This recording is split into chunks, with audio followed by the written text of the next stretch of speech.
Hello student, आज हम लोग ट्रिग्नोमेट्री का नया चैप्टर स्टार्ट करने जा रहे हैं। ये 10th क्लास के बोर्ड के व्यू से भी बहुत ही इम्पोर्टेंट चैप्टर है। इससे पहले हमने ज्योमेट्री के सारे थ्योरम और उसके सारे एक्सरसाइज करवा चुके हैं। अगर आप देखना चाहते हैं तो आप जाकर देख सकते हैं, ठीक है। तो आज हम नया चैप्टर स्टार्ट करने जा रहे हैं, ट्रिग्नोमेट्री। इस नए चैप्टर में आज हम क्या करेंगे, पूरा थ्योरी को डिस्कस कर देंगे, ठीक है।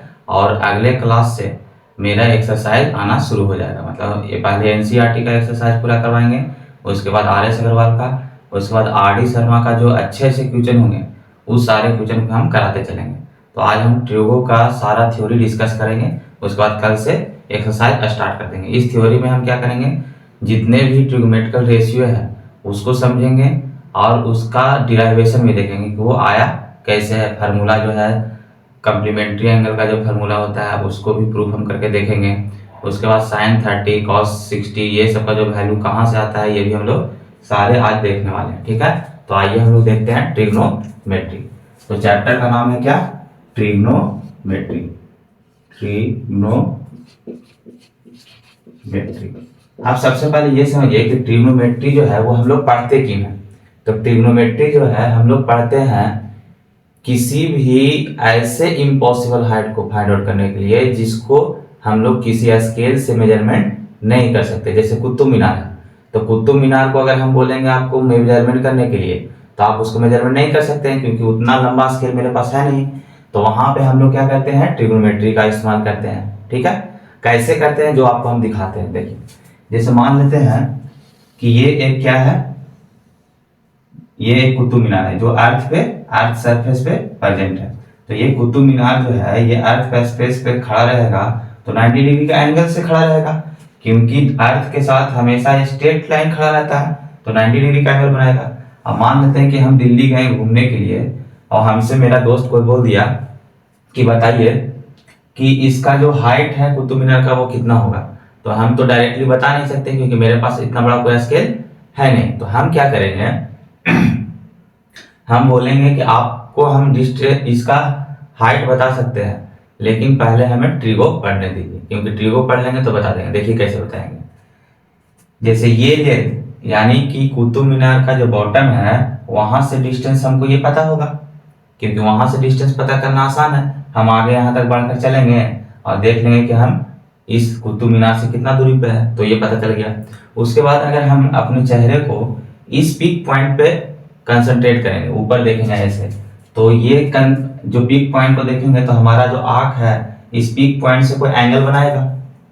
तो एंगल भी हम मेजरमेंट कर सकते हैं ज्योमेट्रिकल बॉक्स से, तो हम ये एंगल भी मेजरमेंट कर सकते हैं।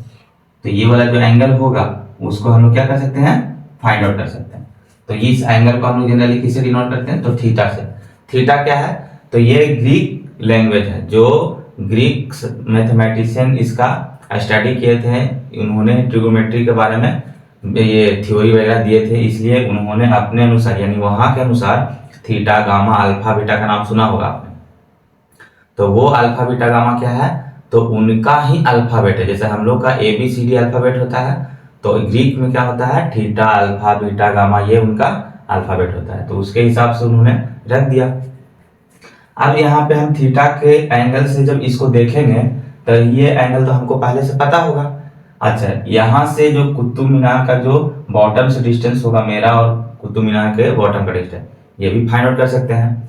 रह गया ये वाला साइड, यानी यही लेंथ हमको क्या करना होगा, फाइंड आउट करना होगा। तो हम लोग यही लेंथ कैसे फाइंड आउट करते हैं, तो एक रिलेशन बनाते हैं किसके साथ, तो इसके साइड्स के साथ और इस थीटा के साथ रिलेशन बनाते हैं। और रिलेशन जब बन जाता है तो हम वैल्यू इसका फाइंड आउट कर सकते हैं। जैसे हमें एक्स वाई का वैल्यू फाइंड आउट करना होता है, तो एक्स वाई का कोई इक्वेशन मिलता है तो उसको सॉल्व करके वैल्यू फाइंड आउट कर लेते हैं कि नहीं।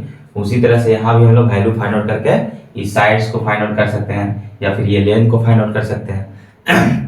देखिए, ये सिर्फ हाइट को ही फाइंड आउट नहीं किया जा सकता है, बल्कि हमें बहुत चौड़ी नदी है उसको अगर हमको मेजरमेंट करना है तब भी हम लोग किसको यूज करते हैं, तो ट्रिग्नोमेट्री रेशियो का ही इस्तेमाल करते हैं, मतलब ट्रिग्नोमेट्री का ही इस्तेमाल करते हैं। और इससे हम लोग किसी भी नदी नदी के कितना भी चौड़ा होता है उसको फाइंड आउट कर सकते हैं। कोई कितना भी लंबा हाइट का कोई कुछ पॉल खड़ा है या कुतुब मीनार खड़ा है या कोई बिल्डिंग खड़ा है तो उसके हाइट को मेजर करते हैं, तो वहीं हम लोग ट्रिगोमेट्री का इस्तेमाल करते हैं। ठीक है, अब ट्रिगोमेट्री जो है वो 3 वर्ड से मिलकर बना हुआ है। पहला वर्ड क्या है, तो हमें दिख रहा है ट्राई। ट्राई का मतलब क्या होता है, 3 होता है। ट्राई का मतलब क्या होता है, 3। और ये गोनो, गोनो का मतलब क्या होता है, तो गोनो का मतलब होता है साइड्स, या बोल सकते हैं एंगल्स। उसके बाद मेट्री का मतलब क्या होता है, तो मेट्री का मतलब होता है मेजरमेंट। क्या होता है, मेट्री का मतलब होता है मेजरमेंट, यानी कि कोई साइड्स होगा या एंगल होगा, या और उसमें कितना साइड्स या एंगल हो सकते हैं, तो 3 हो सकते हैं, जिसको हम लोग क्या करेंगे, मेजरमेंट करेंगे। जैसे यहाँ दिख रहा है 3 वो वर्टेक्स है कि नहीं, 3 एंगल है कि नहीं, और उसके बाद 3 साइड्स भी है। तो हम लोग क्या करते हैं, यही साइड्स और एंगल का रिलेशन बनाकर हम इक्वेशन रिलेशन बनाकर किसी भी बिल्डिंग का हाइट या कुतुब मीनार का लेंथ या कोई भी पॉल है उसको साइड मेजरमेंट कर लेते हैं। ठीक है, तो आइए अब हम लोग देखते हैं ट्रिगोमेट्रिक रेशियो कौन कौन सा है। ठीक है, तो ट्रिग्नोमेट्रिक रेशियो जो है वो हम लोग को नाम से पता चल रहा है कि किसी न किसी चीज का रेशियो के बारे में बात हो रहा है। तो वो जो रेशियो के बारे में बात हो रहा है, ये इसी ट्रायंगल के साइड्स के रेशियो के बारे में बात हो रहा है। तो हम लोग यहाँ पे देखेंगे कि इस ट्रायंगल के अंदर कितने साइड्स का रेशियो बनाया जा सकता है, और फिर यही ट्रिगोमेट्रिक रेशियो का मतलब साइड्स के रेशियो को हम लोग कुछ नया स्पेसिफिक नाम देंगे, जिसको हम लोग ट्रिगोमेट्रिकल फंक्शन बोलते हैं। ठीक है, तो हम यहाँ पे बोले कि अगर कोई राइट एंगल ट्रायंगल है तो उस राइट एंगल ट्रायंगल के अपोजिट साइड्स क्या कहलाते हैं, हाइपोटेनस कहलाते हैं। तो ये वाला जो हाइट होगा वो क्या होगा, हाइपोटेनस होगा। ठीक है, अच्छा राइट एंगल ट्रायंगल में अगर ये हाइपोटेनस है तो ये या तो परपेंडिकुलर होगा या तो ये बेस होगा। ठीक है, तो हम बोलते हैं कि परपेंडिकुलर और बेस, एक चीज यहाँ पे ध्यान दीजिएगा कि किसी भी ट्रायंगल राइट एंगल ट्रायंगल में हाइपोटेनस हमेशा फिक्स होता है, लेकिन परपेंडिकुलर और बेस फिक्स नहीं होता है। ये डिपेंड करता है कि किस एंगल के रिस्पेक्ट में हम परपेंडिकुलर और बेस फाइंड आउट कर रहे हैं। जैसे अगर इस एंगल के रिस्पेक्ट में हम बोलेंगे कि परपेंडिकुलर कौन होगा और बेस कौन होगा, तो हम हमेशा याद रखेंगे कि जिस एंगल के रिस्पेक्ट में परपेंडिकुलर फाइंड आउट करना होता है तो वो एंगल के अपोजिट साइड हमेशा क्या कहलाता है, परपेंडिकुलर कहलाता है। और इस एंगल के एडजेसेंट साइड्स जो होते हैं, जैसे ये हम थीटा दे दिए, तो इस एंगल के अपोजिट साइड्स ये होगा तो ये हमेशा क्या होगा, परपेंडिकुलर होगा। और इस एंगल का एडजेसेंट साइड जो होगा वो क्या होगा, हमेशा बेस होगा। ठीक है, अच्छा बेस एडजेसेंट साइड ये भी है और ये भी है, लेकिन ये बेस नहीं होगा क्योंकि ये हमेशा क्या होता है, फिक्स होता है, ये कांस्टेंट होता है, ये कभी बदलता नहीं है। हाइपोटेनस कभी भी बदलता नहीं है, जब भी बदलता है तो इसके दो साइड्स परपेंडिकुलर और बेस। अच्छा अब अगर इस एंगल से अगर हम लोग बेस और परपेंडिकुलर फाइंड करना चाहेंगे तो हमारा चेंज हो जाएगा। देखिए अभी हम बोलेंगे कि इस एंगल के रिस्पेक्ट में ये परपेंडिकुलर होगा और ये वाला क्या होगा, बेस होगा। ठीक है, अगर हम इसी को क्या बना दें, इस तरह से बना दें, ये बना देते हैं ए बी और सी। अब हम बोले कि इस एंगल के रिस्पेक्ट में अब कौन परपेंडिकुलर होगा और कौन बेस होगा, तो याद रखिएगा कि जिस एंगल के रिस्पेक्ट में पूछा जाता है उसका अपोजिट साइड जो होता है वो परपेंडिकुलर बन जाता है। तो अब इसके रिस्पेक्ट में ये बी सी जो होगा वो क्या बन जाएगा, परपेंडिकुलर बन जाएगा, और ए बी जो है वो क्या बन जाएगा, तो बेस बन जाएगा। तो यहाँ पे ध्यान रखना है कि एंगल के रिस्पेक्ट में परपेंडिकुलर और बेस बदलता है। ठीक है, तो हम यहाँ पे ए को ट्रायंगल लेते हैं और एक एंगल के रिस्पेक्ट में सारे ट्रिग्नोमेट्रिकल फंक्शन को लिखते हैं। ठीक है, तो हम इसके रिस्पेक्ट में ले लेते हैं, इस एंगल के रिस्पेक्ट में ये परपेंडिकुलर होगा और ये बेस होगा। तो हम अगर आपसे पूछें कि बताइए कि इसके साइड और इसके साइड और इसके साइड तीनों साइड से कितने रेशियो बनाए जा सकते हैं, तो हम पहले अगर ये वाला साइड का इस वाले साइड से रेशियो ले तो हमें क्या मिलेगा, हमें मिल जाएगा ए बी बाई ए सी। क्या मिल जाएगा, ए बी बाई ए सी। इसी ए बी बाई ए सी को और क्या बोल सकते हैं, तो बोल सकते हैं पी बाई एच बोल सकते हैं। ठीक है, उसी तरह से अगर हम बोले कि बी सी बाई ए सी भी मिल सकता है, तो बोल सकते हैं बी सी बाई ए सी। और इस बी सी बाई ए सी को क्या बोल सकते हैं, बी बाई एच बोल सकते हैं, क्योंकि बी सी बी है और ए सी क्या है, एच है, तो ये मिल सकता है। और तीसरा एक और क्या मिल सकता है साइड्स का रेशियो, तो एक A B by B C बोल सकते हैं, A B by B C. तो यहां से हमें क्या मिल गया, 3 साइड्स के रेशियो मिल गया। तो पहला हो गया क्या आपका, तो बोल सकते हैं ये मतलब ए बी को क्या बोल सकते हैं, पी, और बी सी को क्या बोल सकते हैं, तो पी। यानी कि हमें इस 3 ट्रायंगल मतलब ट्रायंगल से हमें ये 3 साइड्स के रेशियो मिल गए हैं, ठीक है। अब हमने इसका नेमिंग कर दिया P by H, B by H और पी बाई बी, तो 3 मिल गया। आप क्या कीजिए, इन्हीं साइड्स को रिवर्स कर दीजिए। तो जब रिवर्स कर दीजिएगा तो 3 और नए मिल जाएंगे, तो हम इसको रिवर्स करने जा रहे हैं। तो यहाँ ए बी बाई ए सी है, तो इसको ए सी बाई ए बी लिखते हैं। तो यहाँ क्या लिख देंगे, ए सी बाई ए बी लिख देंगे, ठीक है। जब ए सी बाई ए बी लिखेंगे तो ये भी बदल जाएगा, एच बाई क्या हो जाएगा, एच बाई पी हो जाएगा। इसको क्या लिख देंगे, तो ए सी बाई बी सी लिख देंगे, रिवर्स कर दिए। तो ये ए सी बाई ए सी कर दिए, तो ये भी क्या होगा, एच बाई बी हो जाएगा, क्योंकि दोनों को रिवर्स करेंगे। उसी तरह से इसको रिवर्स करेंगे तो बी सी बाई क्या हो जाएगा, ए बी हो जाएगा। तो यहाँ पे क्या लिख देंगे, बी बाई पी हो जाएगा। इस तरह से हमारे पास जो रेशियो मिले, यानी साइड्स के रेशियो, ये कितने मिल पाए हैं, 6 मिले। और यही 6 रिलेशन होते हैं ट्रिग्नोमेट्रिकल रेशियो का, इससे ज्यादा नहीं होते हैं। अब इसी का कोई ना कोई एक स्पेसिफिक नाम होगा। यहाँ पे अभी तक एंगल कहीं पे दिख रहा है, नहीं दिख रहा है। तो जब तक एंगल नहीं देंगे तो रिलेशन बनेगा कैसे ट्रिग्नोमेट्रिकल रेशियो।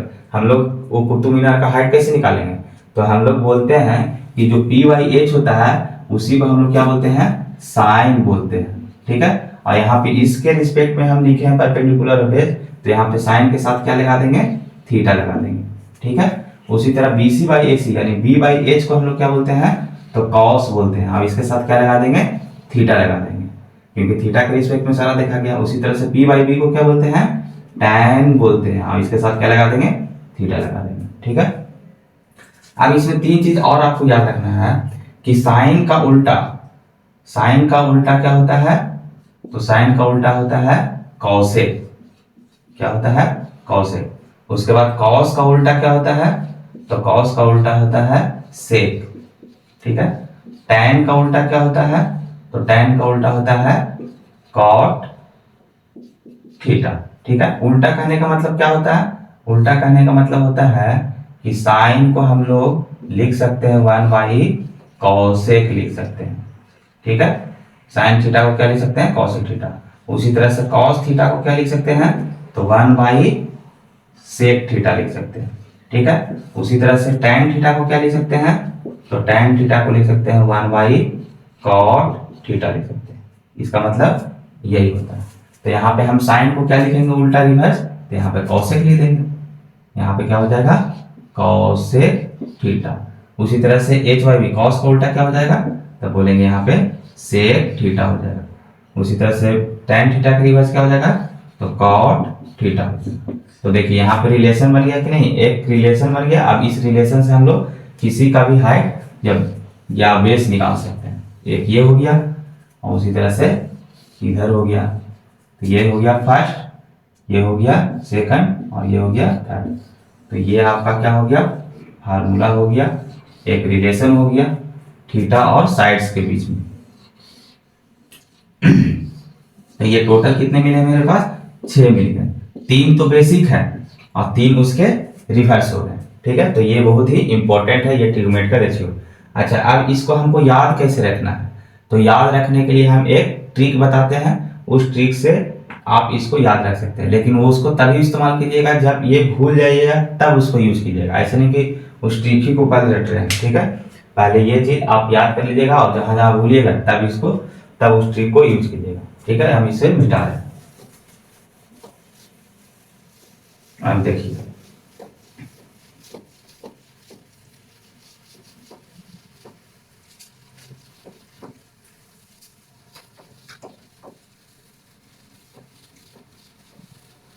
अब उसका नाम क्या है, उस फार्मूला या ट्रिक को कैसे याद करेंगे, उसका नाम क्या है, तो पंडित भोला प्रसाद हरि हरि बोला। आप लोग जानते भी होंगे, अगर नहीं जानते हैं तो इसको देख लीजिए, ठीक है। पंडित भोला प्रसाद हरि हरि बोल। इसको दूसरे नाम से भी बोल सकते हैं, पंडित बद्री प्रसाद भी बोल सकते हैं और हर हर बोल भी बोल सकते हैं, ठीक है। अब इसी को लिखते हैं साइन कॉस और टेन। ए से साइन, सी से कॉस और टी से टेन। तो हम यहाँ पे लिख देते हैं साइन, यहाँ पे लिख देते हैं कॉस, यहाँ पे लिख देते हैं टेन। और चूंकि साइन इक्वल टू क्या होता है, पी बाई एच होता है, तो यहाँ पे डिवाइड का साइन दे दिए। तो साइन थीटा पूछा जाएगा तो क्या बोलेंगे, P by H. Cos theta equal to क्या पूछा जाएगा, तो बोलेंगे B by H. Tan theta पूछा जाएगा तो क्या बोलेंगे, पी बाई बी। यहाँ पे हम एंगल इसलिए नहीं दिए हैं क्योंकि एंगल के रिस्पेक्ट में सारे चीज बदल जाते हैं। बस आप याद रखिए कि साइन जैसे ही बोला जाएगा तो साइन का मतलब पी बाई एच, कॉस का मतलब बी बाई एच, टैन का मतलब पी बाई बी। ठीक है, आप बताइए इसका रिवर्स क्या होगा? तो हम लोग इसका रिवर्स को क्या लिख देंगे? ऊपर में लिख देंगे कॉसेक, उसके बाद लिख देंगे सेक, और उसके बाद लिख देंगे कॉट।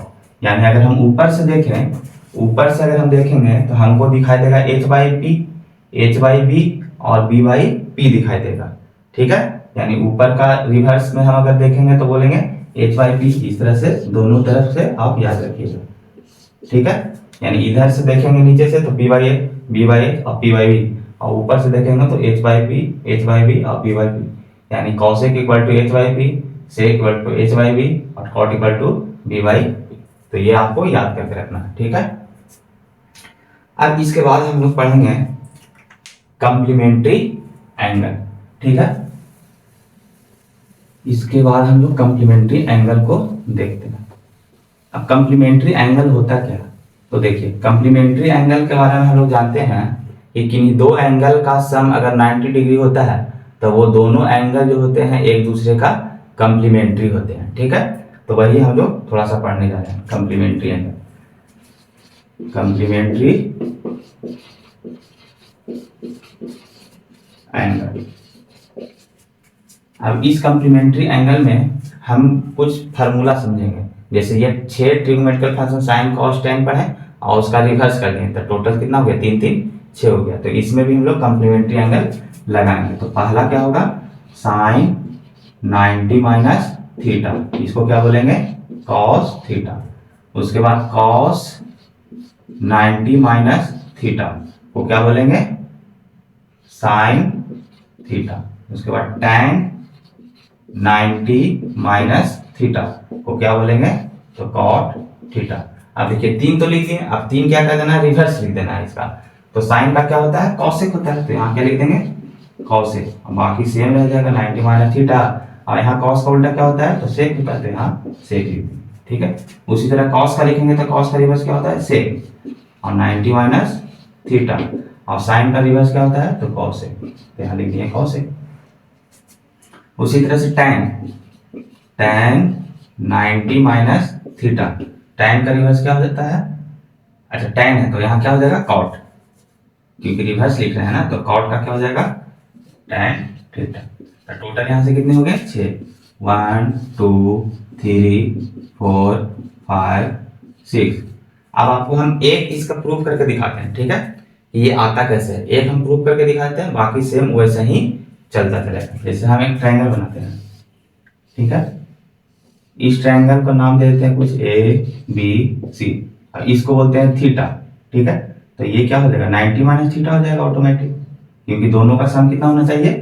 90 होना चाहिए। तो इन दोनों को जोड़ेंगे तो 90 माइनस थीटा प्लस थीटा, तो थीटा कट जाएगा तो 90 बचेगा। तो इस तरह से हम ये लिखते हैं। अब हम यहाँ पे थीटा के रिस्पेक्ट में लिखना चाहते हैं साइन, तो साइन अगर हम थीटा के रिस्पेक्ट में हम लिखना चाहते हैं, पहले कॉस लिखना चाहते हैं, तो कॉस थीटा, तो कॉस थीटा इक्वल टू क्या होता है? बी बाई ए। तो बी तो मेरे पास ये है, और एच तो ये वाला है, और पी मेरे पास ये है। ठीक है, तो cos theta equal to B by H, तो बी बाई एच हो गया। ठीक है, अब हम लिखना चाहते हैं साइन, और किसके एंगल के रिस्पेक्ट में? इस वाला एंगल के रिस्पेक्ट में लिखना चाहते हैं। तो इस वाला एंगल के रिस्पेक्ट में अगर हम लिखेंगे साइन, और थीटा की जगह पर ये पूरा लिखना पड़ेगा, तो लिखेंगे 90 माइनस थीटा। ठीक है, तो sine theta equal to formula क्या था? Sine theta equal to P by H. तो इस sine theta equal to P by H, तो इसके अनुसार पी कौन सा होगा? ये वाला होगा पी। तो यहाँ पर क्या लिखेंगे? पी। पी का मतलब यहाँ पे बी लिखेंगे, दिया हुआ है तो बी लिख दिए, और उसके बाद एच क्या होगा? यही होगा। आप अगर इसमें कंफ्यूजन हो रहा है तो बी के जगह पर आप बी सी लिख लीजिए। ये बी के जगह पर क्या लिख दिए? बी सी, और एच के जगह पर क्या लिख लिए? ए सी लिख लिए। ठीक है, उसी तरह अगर कॉस थीटा इक्वल टू क्या होता है? B by H, cos sine theta equal to क्या होता है? P by H. तो इसके सामने पी होगा, और पी है कितना? बी सी, तो इसके जगह पर क्या लिख देंगे? बी सी, और एच के जगह पर है क्या? ए सी, तो यहाँ पे ए सी लिख दिए। तो देखिए ये वाला जो टर्म है और ये वाला टर्म है, दोनों इक्वल है कि नहीं? और जब राइट साइड इक्वल होगा तो लेफ्ट साइड भी क्या होगा? इक्वल होगा। तो हम बोल सकते हैं कि sine 90 minus theta equal to cos theta. ठीक है, तो देखिए sine 90 minus theta equal to क्या होता है कॉस थीटा, तो वही तो होता है sine 90 minus theta equal to cos theta. तो उसी तरह से ये सारे एंगल को निकालिएगा तो इस तरह से आएगा। ठीक है, जब इसका एक्सरसाइज होगा तो एक बार फिर हम इसका प्रूफ आपको बता देंगे। ठीक है, सारा हम ऐसा ही निकालते हैं प्रूफ। तो ये हो गया कम्प्लीमेंट्री एंगल का फार्मूला जिसका हम लोग इस्तेमाल। अच्छा, इसका यूज कहाँ किस तरह से करेंगे, जैसे मान लेते हैं यहाँ पे लिखा हुआ है साइन 23 डिग्री और नीचे में लिखा हुआ है कॉस 67 डिग्री। तो यहाँ पे साइन को कॉस में बदल के इसको सिंप्लीफाई करने में कम्प्लीमेंट्री एंगल का इस्तेमाल करते हैं। ठीक है,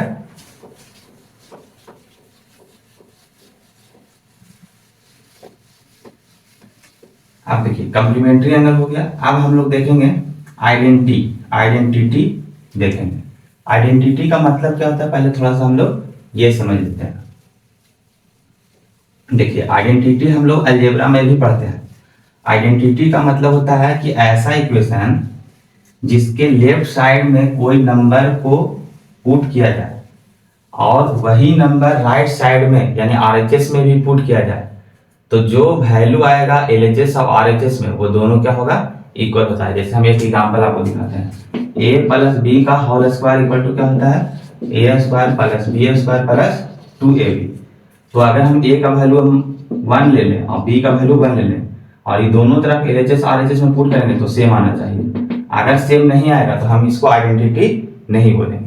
तो ए का वैल्यू अगर हम पुट करें 1 और बी का वैल्यू पुट करें 1 तो ये हो जाएगा 1 का स्क्वायर कितना होगा 2 का स्क्वायर इक्वल टू 4। अब आरएचएस में देखिए, आरएचएस में अगर ए का वैल्यू 1 पुट करेंगे, बी का वैल्यू 1 पुट करेंगे और प्लस 2, ए का वैल्यू 1 और बी का वैल्यू 1, बी का वैल्यू भी 1, तो इसको सॉल्व करेंगे तो 1 प्लस 2 हो जाएगा। तो कितना हो जाएगा 4। तो देखिए यहाँ भी 4 आया और यहाँ भी 4 आया। तो जितने भी आइडेंटिटी होते हैं उसके एलएचएस में कोई भी नंबर अपना मान से पुट कीजिए और आरएचएस में वही नंबर फिर से पुट कीजिए तो दोनों तरफ क्या होगा इक्वल होता है। जब तक अगर इक्वल नहीं होगा तो वो आइडेंटिटी नहीं कहलाता है। तो इसीलिए क्या होते हैं आइडेंटिटी का मतलब होता है एलएचएस और आरएचएस दोनों इक्वल होना चाहिए। ठीक है, तो इस तरह से ये अलजेब्रा में हुआ आइडेंटिटी। अच्छा, अलजेब्रा में क्या एक ही आइडेंटिटी होता है? नहीं, अलजेब्रा में बहुत सारी आइडेंटिटी, जैसे ए प्लस बी का whole square A square minus B square, A plus B का whole cube A cube plus B cube plus C cube minus 3abc, ये सारे जो है वो क्या है आइडेंटिटी है। इसके एलएचएस में कोई नंबर पुट करेंगे और आरएचएस में पुट करेंगे तो दोनों तरफ क्या आएगा सेम आएगा। ठीक है, लेकिन हम यहाँ पढ़ रहे हैं ट्रिगोनोमेट्री में। ट्रिगोनोमेट्री में जो पहला आइडेंटिटी है वो आइडेंटिटी है आपका sine square theta plus cos square theta equal to 1। ये हो गया आपका पहला आइडेंटिटी। ठीक है, अब इस आइडेंटिटी को हम लोग कई तरीका से सिंप्लीफाई करके डिफरेंट वे में लिख सकते हैं और लिखना जरूरी भी है और लिखने आना भी चाहिए, क्योंकि जब हम प्रूफ वाले फार्मूला को सॉल्व करते हैं तो वहाँ प्रूफ वाला जब हम क्वेश्चन को सॉल्व करेंगे तो वहाँ पे ये सारे फार्मूला का यूज मिलेगा या करना पड़ता है। तो यहाँ पे देखिए साइन स्क्वायर थीटा है, तो अगर हम बोले कि sine square theta equal to क्या लिख सकते हैं, तो बोलेंगे कि कॉस स्क्वायर थीटा को उधर भेज दो तो 1 माइनस क्या हो जाएगा कॉस स्क्वायर थीटा, यानी साइन स्क्वायर थीटा को हम लिख सकते हैं 1 माइनस कॉस स्क्वायर थीटा। उसी तरह से cos square theta equal to क्या लिख सकते हैं, तो साइन स्क्वायर को उधर भेज देंगे तो 1 माइनस साइन स्क्वायर थीटा लिख सकते हैं। तो यहाँ पे हम क्या लिख सकते हैं cos square theta equal to 1 minus sine square theta, यानी इस बार क्या कर लिए कॉस को रोक लिए तो साइन क्या कर गया उधर वो साइड चला गया। ठीक है, अब उसी तरह से थोड़ा सा और हम लोग देखते हैं कि अगर हमें साइन स्क्वायर थीटा ना चाहिए, हमें सिर्फ साइन थीटा चाहिए, तो इस स्क्वायर को हटाना पड़ेगा और इस स्क्वायर को हटाने के लिए हम अगर रूट चढ़ा देंगे तो ये स्क्वायर हट जाएगा कि नहीं, हट जाएगा। तो हम अगर रूट चढ़ाएंगे साइन स्क्वायर थीटा में, अगर हम रूट चढ़ा देंगे तो 1 माइनस कॉस स्क्वायर थीटा का भी रूट दोनों तरफ चढ़ा देंगे तो इस वाला स्क्वायर से तो ये कट जाएगा, तो यहाँ पर बचेगा क्या sine theta equal to root under 1 minus cos square theta. तो इस तरह से हो गया। इस तरह से इसको भी लिख सकते हैं कॉस थीटा इक्वल टू क्या लिख सकते हैं root under 1 minus sine square theta, ये लिख दिए। तो इस तरह से हम लोग इसको चेंज कर सकते हैं। और भी चेंज करना होगा तो ये हमको दिख रहा है A square minus B square जैसा, तो साइन थीटा इक्वल टू क्या लिख सकते हैं 1 minus cos theta into 1 plus cos theta, इस तरह से हम लोग लिख सकते हैं। ठीक है, यानी इतने तरीका से हम लोग क्या कर सकते हैं इसको लिख सकते हैं और ये आपको खुद से लिखने आना चाहिए, क्योंकि अगर जितना ज़्यादा आप प्रैक्टिस कीजिएगा उतना ही जल्दी जल्दी आप क्वेश्चन को सॉल्व कर पाइएगा। ठीक है, तो ये सारा आपको ध्यान में रखना है, आप खुद से एक बार करना है, तभी क्या होगा, दिमाग में सेट हो जाएगा। ठीक है, अब दूसरा आइडेंटिटी जो है वो है आपका sec square theta. Sec square theta minus tan square theta equal to 1, यानी sec square theta minus tan square theta equal to क्या होगा, 1 होगा।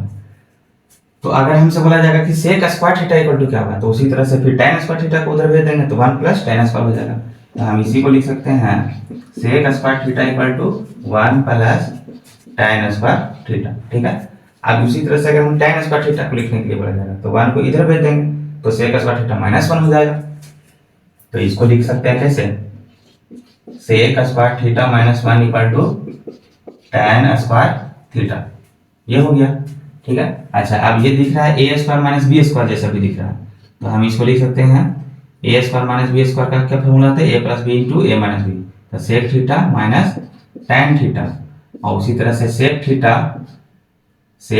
प्लस tan थीटा, यानी ए प्लस बी को लिख सकते, A square minus B square का A minus B into A plus B, या इसको पहले लिख दो या इसको बाद में कोई फर्क नहीं पड़ेगा। ये हो गया 1, यानी इतना फार्मूला है जो sec square theta minus tan square theta से बनता है। अच्छा इसको और भी बना सकते हैं, जैसे हमने इसमें कैसे किए sine theta equal to root under, तो इसको भी चढ़ा सकते हैं, एक बना देते हैं सेक थीटा इक्वल टू क्या लिख सकते हैं 1 प्लस tan स्क्वायर थीटा, अब इसको रूट में चढ़ा। ठीक है, तो इतना सारा फार्मूला बनाया जा सकता है एक आइडेंटिटी से, तो आपको भी ये बनाना आने चाहिए। जितना आप बना पाइएगा उतना जल्दी जल्दी आप क्वेश्चन को दूसरे से जल्दी सॉल्व कर पाइएगा। ठीक है, अब थर्ड लास्ट जो बचा है, ठीक है, लास्ट बचा है cosec square theta minus cot square theta equal to 1। ठीक है, जैसे इसको कन्वर्ट किया वैसे इसको भी कन्वर्ट करेंगे, तो cosec square theta equal to क्या ले सकते हैं 1 प्लस कॉट स्क्वायर थीटा, तो इसको क्या ले सकते हैं cosec square theta equal to 1 plus cot square theta लिख दिए। उसके बाद अगर हम cot square theta equal to लिखना चाहते हैं तो 1 इधर चलाएगा, तो कॉसेक स्क्वायर थीटा माइनस 1 हो जाएगा, तो इसी को लिख सकते हैं cosec square theta minus 1 equal to cot square theta, तो ये हो गया आपका। उसके बाद A square minus B square की तरह से भी तोड़ सकते हो, तो क्या हो जाएगा A square minus B square A plus B into A minus B, यानी cosec theta plus cot theta into cosec theta minus cot theta. ठीक है, इक्वल टू क्या लिख देंगे, तो इतना तरीका से हम लोग क्या कर सकते हैं, इसको कन्वर्ट करके लिख सकते हैं। अच्छा रूट में भी लिख सकते हैं, जैसे इसको लिखे थे तो इसको भी आप लिख सकते हैं, तो वो आप लोग कर लीजिएगा, एगो हम लिख के ऐसे दिखा देते हैं। अगर इसको लिखना होगा तो इसको क्या लिख देंगे cosec theta equal to root under चढ़ा देंगे, और 1 प्लस क्या हो जाएगा कॉट स्क्वायर थीटा। ठीक है, ये हम लोग लिख देंगे। तो इतने तरीका से हम लोग क्या कर सकते हैं, इस ट्रिग्नोमेट्रिकल आइडेंटिटी को लिख सकते हैं, और ये लिखने भी आना चाहिए और जरूरी भी है। ठीक है, क्योंकि अगर ये आप लिख लेते हैं तो आप किसी भी क्वेश्चन प्रूफ वाले को बहुत ही जल्दी बना सकते हैं, बाकी सब के तुलना में आप जल्दी बना सकते हैं। तो उम्मीद करते हैं कि आप क्या कीजिएगा, इस फार्मूला को लिखिएगा और ये खुद से लिखने का ट्राई कीजिएगा, फिर ये वाला फार्मूला लिखिएगा और खुद से लिखने का ट्राई कीजिएगा। हम इसका प्रूफ भी आपको दिखा देते हैं। ठीक है, देखिए प्रूफ इसका प्रूफ आपको हम दिखा देते हैं, ये आया कैसे है।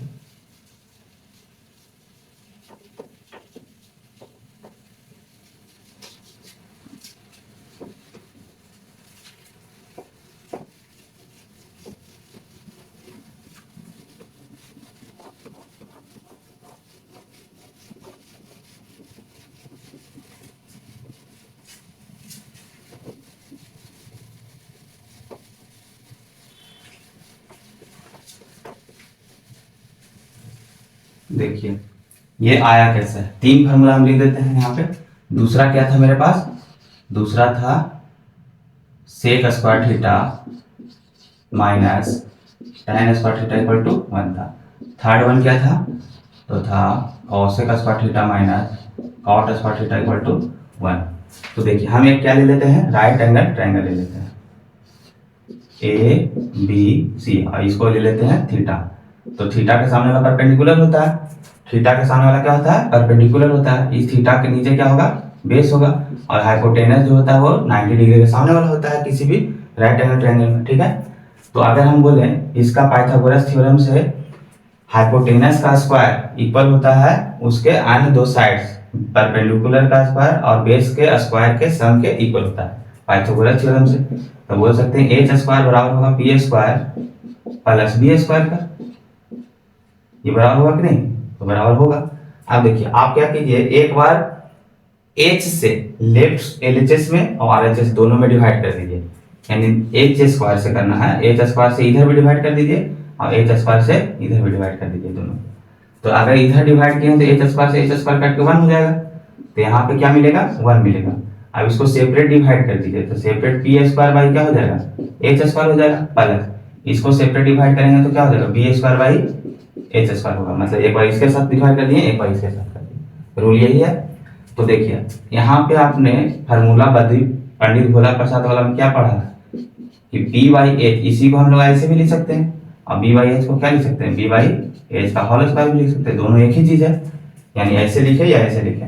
अच्छा पी बाई एच क्या पढ़े थे, तो पी बाई एच होता था साइन थीटा, पंडित भोला प्रसाद हरी हरी बोल, तो साइन कॉस टेन यही होता था।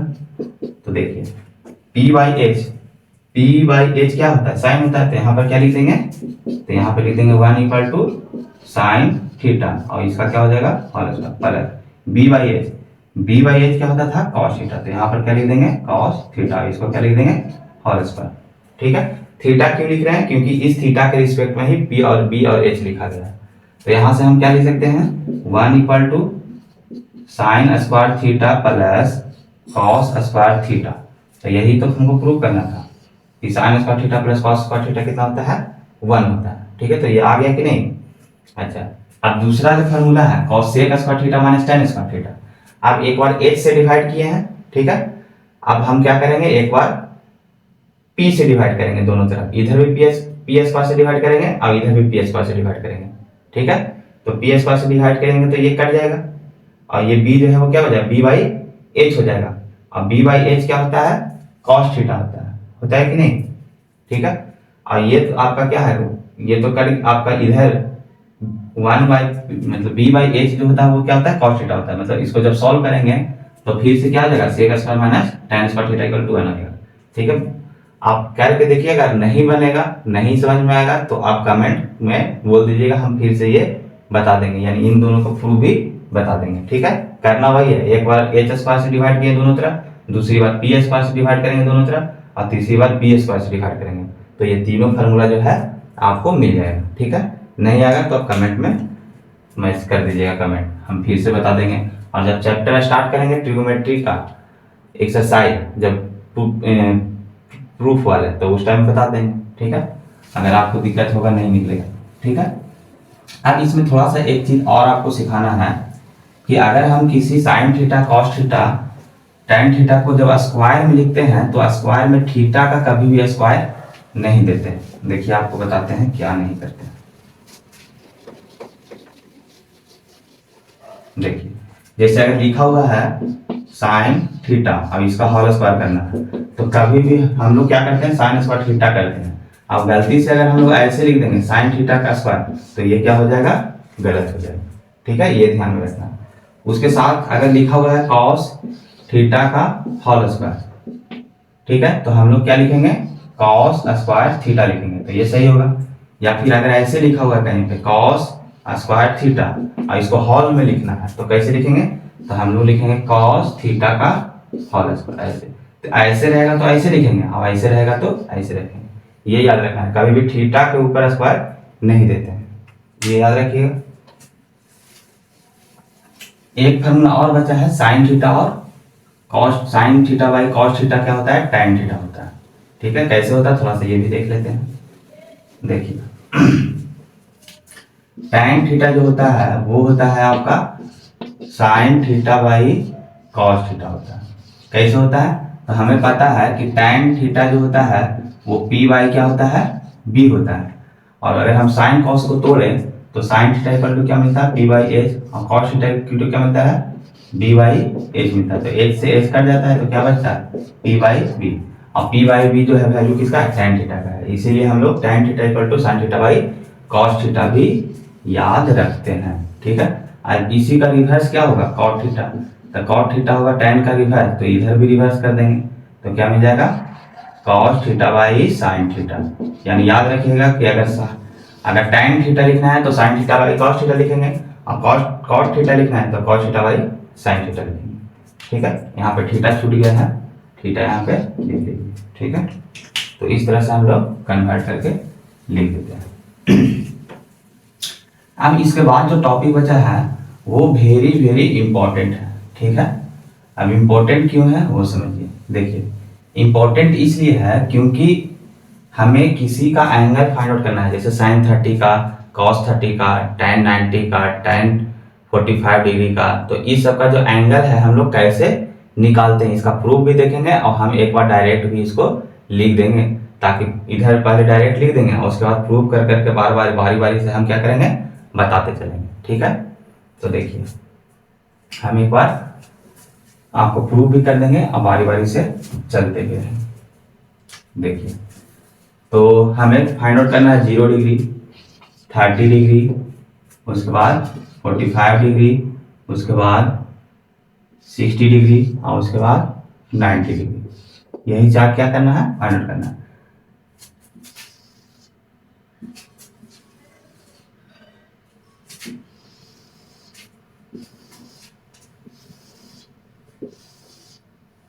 ये हो गया, पहला जो है वो क्या है, साइन, दूसरा क्या है तो है कॉस, तीसरा क्या है तो tan।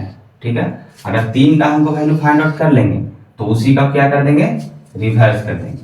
ठीक है, तो हमें उसका 3 जो बचा होगा उसका मिल जाएगा।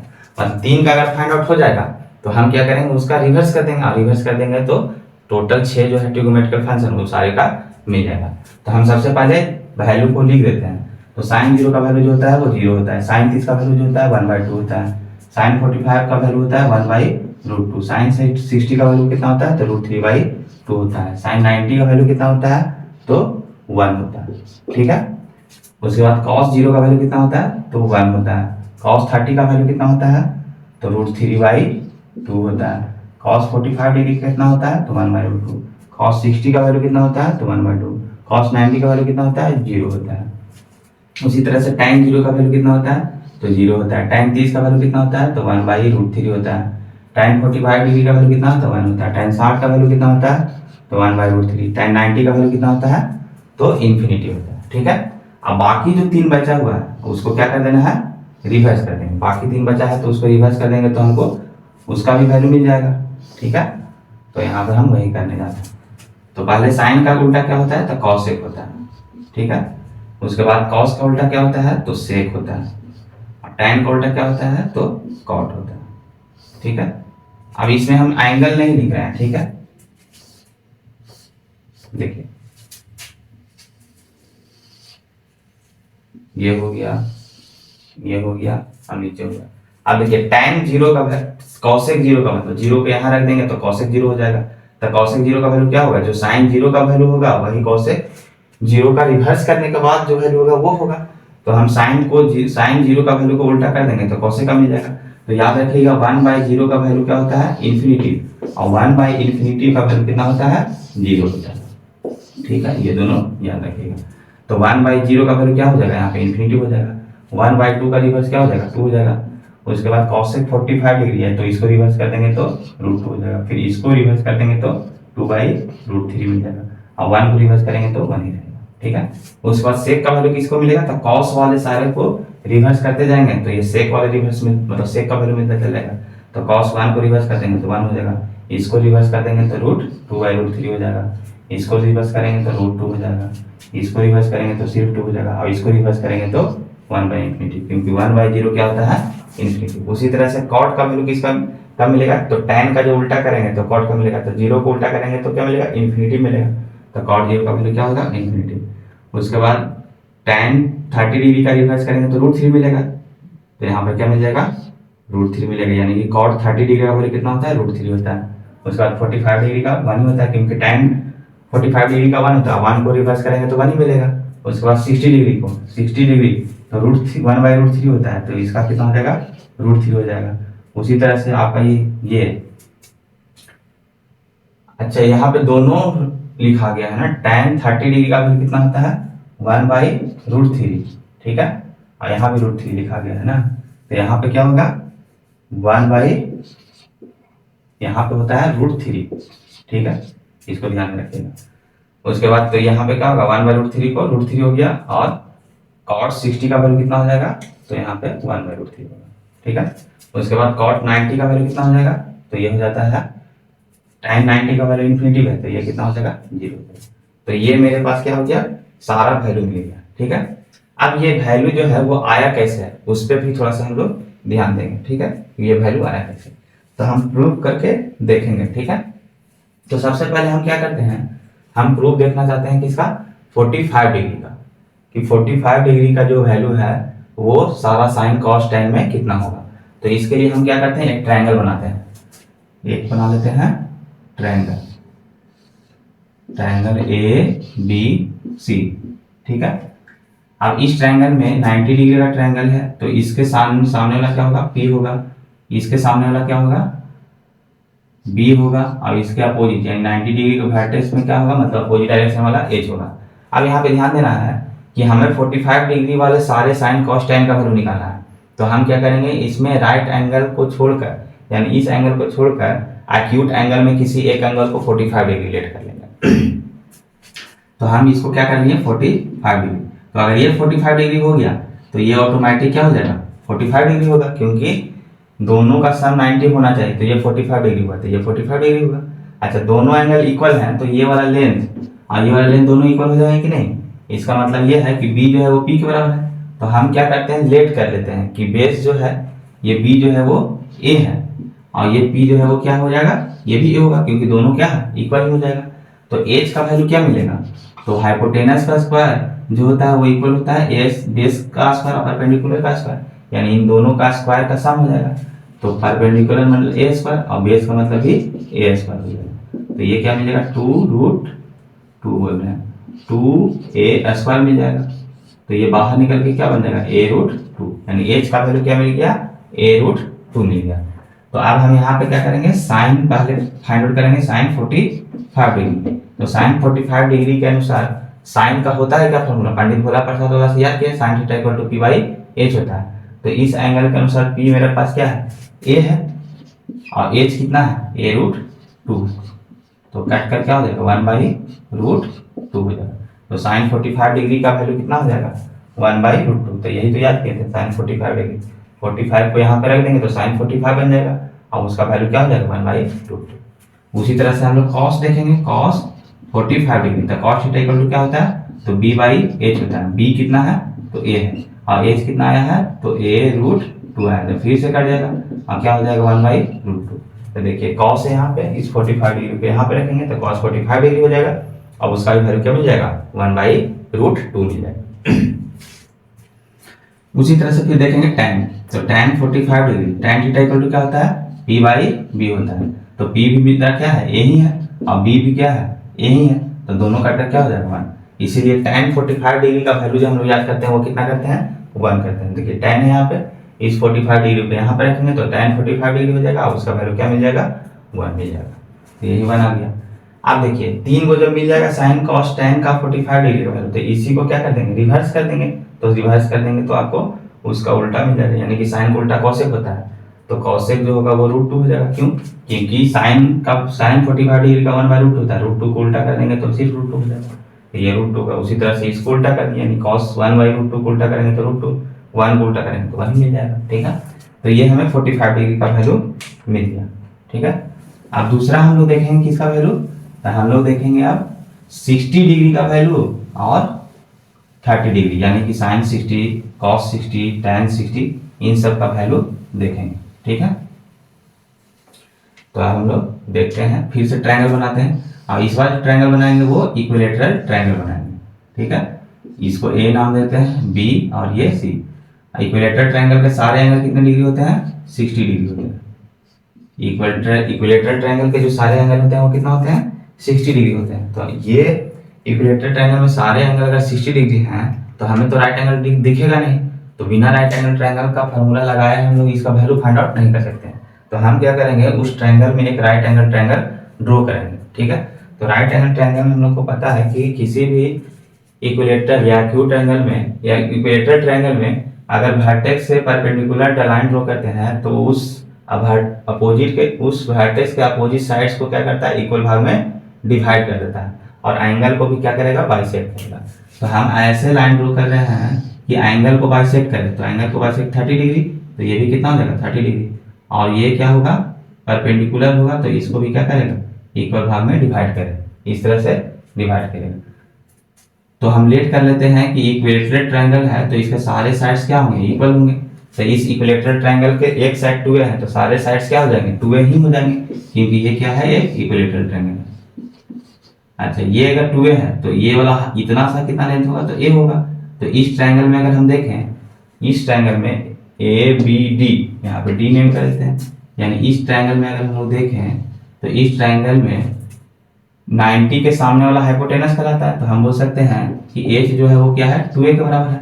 अच्छा, ये जो है बी डी, ये क्या है? बेस है। और ये क्या होगा? इस एंगल के रिस्पेक्ट में परपेंडिकुलर होगा। 60 डिग्री के रिस्पेक्ट में ये वाला जो लेंथ होगा वो क्या होगा?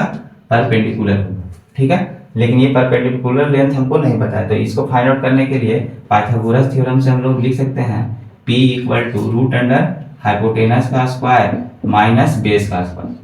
ठीक है, तो 2 का स्क्वायर कितना हो जाएगा? 4a square minus a square हो जाएगा। और इसी को सॉल्व करेंगे तो कितना मिलेगा? 3a square. और इसको निकल जाएगा बाहर तो क्या होगा? a रूट 3, यानी p का जो वैल्यू आया कितना आया? a रूट 3, यानी बोल सकते हैं p इक्वल टू क्या है? a root 3। ठीक है, उसके साथ h इक्वल टू क्या है? तो 2a है। उसके बाद b इक्वल टू क्या है? तो a है। ये हमारे पास सारा वैल्यू मिल गया। अच्छा, ये जो वैल्यू मिला है वो किसके रिस्पेक्ट में मिला है? तो इस 60 डिग्री के रिस्पेक्ट में मिला है। उसी तरह से 30 डिग्री के रिस्पेक्ट में अलग अलग होगा। ठीक है, यानी 30 डिग्री के रिस्पेक्ट में फिर ये p हो जाएगा और उस तरह से ये आपका b हो जाएगा और ये h हो जाएगा। तो हम अभी 60 डिग्री का वैल्यू फाइंड आउट करना चाहते हैं। तो बताइए साइन थीटा की जगह इस पर क्या लेंगे? 60 डिग्री। तो साइन 60, फार्मूला क्या होता है? Sine theta equal to p by h होता है। तो p कितना है? तो a रूट 3 है और h कितना है? तो 2a है। तो a से a कट गया तो बचा क्या यहाँ पे? Root 3 by 2। तो देखिए साइन 60 का वैल्यू कितना है? Root 3 by 2। तो हम लोग याद भी तो करते हैं साइन 60 का वैल्यू रूट 3 बाई 2 आ गया कि नहीं? उसी तरह से हम लोग क्या करेंगे? कॉस 60 डिग्री फाइंड आउट करेंगे। तो कॉस थीटा इक्वल टू क्या होता है? b बाई h होता है। तो यहाँ पर क्या लिख देंगे? b by h। अच्छा, b है कितना? तो b है मेरे पास a, तो यहाँ पर क्या लिख देंगे? a। और h है कितना? तो 2a है। तो a से a कट जाएगा तो क्या बचेगा? 1 बाई 2। तो cos 60 का वैल्यू कितना होता है? 1 बाई 2। देखिए cos है यहाँ और 60 का वैल्यू कितना है? 1 बाई 2। तो वही आ रहा है कि नहीं? उसी तरह से हम लोग tan अगर देखें, उसी तरह से क्या देखें? tan देखें तो tan कितना देखना है? 60 डिग्री। तो tan थीटा इक्वल टू क्या होता है? p बाई b होता है। तो p कितना है मेरे पास? तो a रूट 3 है। p क्या है? a रूट 3 और b कितना है? तो a है। तो कट जाएगा a से तो बचेगा क्या? रूट 3। तो यहाँ से भी क्या हो गया? रूट 3 बच गया। तो देखिए यहाँ पे tan 60 का वैल्यू कितना होता है? रूट 3 होता है। तो इस तरह से हम लोग साइन का वैल्यू लिखते हैं, साइन cos 60 का वैल्यू लिखते हैं। अब उसी तरह से हम लोग क्या कर सकते हैं? 30 का वैल्यू लिख सकते हैं। ठीक है, तो वो आप लोग लिखिएगा और बनाइएगा। हम आपको वो 90 डिग्री और 0 डिग्री वाला समझाना चाहते हैं। अब देखिए